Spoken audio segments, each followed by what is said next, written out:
Hello again, everyone. Yate, bienvenidos, and mabuhay. The first thing I have for you today is that our calendar survey is open for voting for the 2023-2024 school year. There are 2 calendars for review, and we're seeking feedback from our community, parents, teachers, and students to vote for our next academic calendar. This survey will be distributed through our robocall system in email and text, or you can visit ccsdnm.org to access the survey. Printed forms are available at all school sites.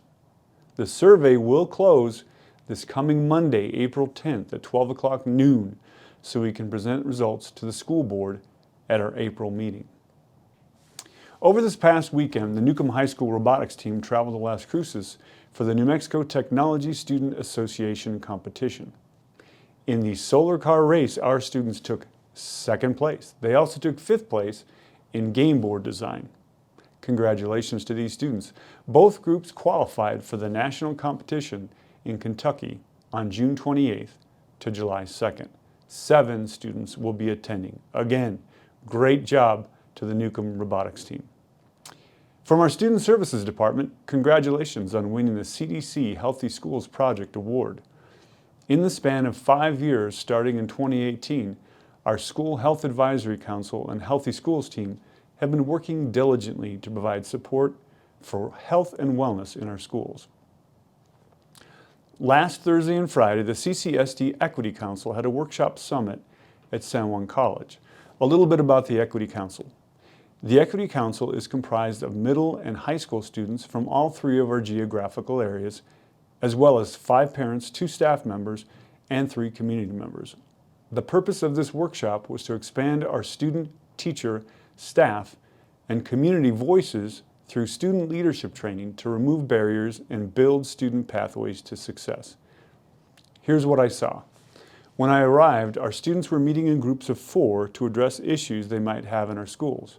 Students used sticky notes to attach their concerns and ideas to chart paper, and then each group presented their thoughts. I'm sharing this with you because what I saw in this room at San Juan College is a perfect example of what I'd like to see as I enter classrooms of Central Consolidated School District. Students were all talking with one another about things that were important to them. From the moment I entered the room, I could see that every single student was engaged. In some groups, students were disagreeing with one another, but they were having real conversations, and they were learning from and teaching one another. During their presentations, each student was asked to speak about what they had written down. These students all shared with the group, even though some were reluctant to speak in front of their peers and adults. Immediately following these presentations, I was asked to address the students. After congratulating the students for their engagement, I decided to ask them a question. I asked all of them how often their classrooms at their schools resembled this room where everyone was sharing. I didn't really need them to answer because I already knew the answer. I've been into their classrooms. True, I've seen students interacting with each other and their learning in this way in classrooms in our district. But also true, I've seen many more silent classrooms. Silence might be comforting for us older adults, but it doesn't really indicate that learning's taking place. Students need to talk to each other as they learn. Through talk and listening, students make sense of ideas and concepts. They identify and solve problems. They organize their personal experiences and knowledge and express and clarify their thoughts and opinions. Listening and speaking skills are essential for learning and for life. Students need to talk with each other as they are learning, period. I then asked students to share some of the insights from these 2 days of sharing. Here are some of their responses and requests.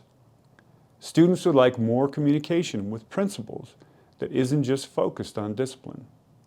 Students would like more course offerings at school sites other than Bond Wilson in areas such as technology, like programming and engineering.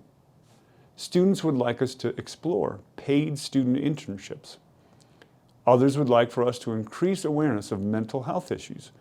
More staff who can help with this, such as counselors and social workers, who can help students who are dealing with questions relating to LGBTQ and other life issues. Students want more project-based learning to increase student engagement. Our students would like for teachers to provide more time for student voice. They would also like for teachers to talk with their students instead of just talking to their students. Others see a need for the publication of supports for teen parents. I'd like to say a big thank you to these students for visiting with me and for being such awesome leaders in our district. I know they will continue to make a difference in our schools, our communities, and our world. That's all I have for today. I'll see you next time. Hagone. Adios. Paalam.